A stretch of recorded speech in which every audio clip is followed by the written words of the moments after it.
বিসমিল্লাহির রহমানির রহিম। সকল প্রশংসা আল্লাহ তাআলার।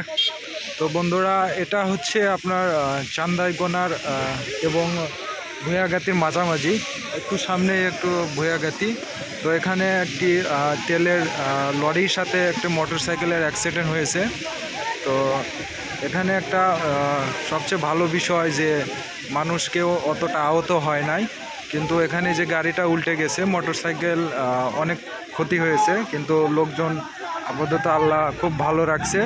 তো আপনারা দেখতে পাচ্ছেন যে এখানকার জনতা সবাই তেল সংগ্রহ করার জন্য মানে মরিয়া হয়ে উঠেছে। তো দেখতে পাচ্ছেন যার মতন সে এখানে তেল সংগ্রহ করতেছে। মূলত এখানে ডিজেল আছে, ডিজেল একবারে ট্যাঙ্কিটা লোড করা একদম।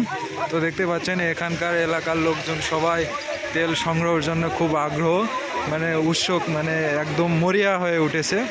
তো দেখতে পাচ্ছেন একদম এটা হচ্ছে হাই রোডের সামনাসামনি। তো আমি একটু সিরাজগঞ্জ যাচ্ছি, যাওয়ার মাঝপথে এই অ্যাক্সিডেন্ট। ওই যে আমার গাড়িটা ওখানে আমি দাঁড় করে রেখেছি, দেখেন সবাই একদম তেল সংগ্রহের জন্য মরিয়া হয়ে উঠেছে।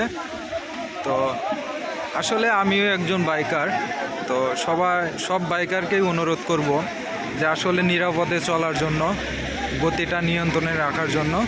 তো আল্লাহ এখানে হয়তো সে একটু ক্ষয়ক্ষতি হয়েছে, হাত পা একটু ছিলে মিলে গেছে, তো আল্লাহ চাইতে বেঁচে রাখছে, সে মারাও যেতে পারতো। তো তার জন্য অবশ্যই সকল বাইকার নিরাপদে চলাচল করবেন।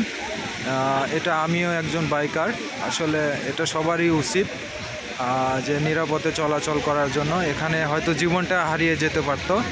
এখানে তেলগুলো দেখতে পাচ্ছেন সব একদম একাকাল, মানুষও সংগ্রহের জন্য খুব মরিয়া হয়ে উঠেছে। তো দেখতে পাচ্ছেন মাটি একদম ভিজে গেছে, একদম উল্টে গেছে। আসলে এটা হচ্ছে তেলের লরি, ডিজেল ট্যাঙ্কি, ডিজেলের। আর এখানে আসলে অ্যাক্সিডেন্টটা হয়েছে মোটর সাইকেলের সাথে।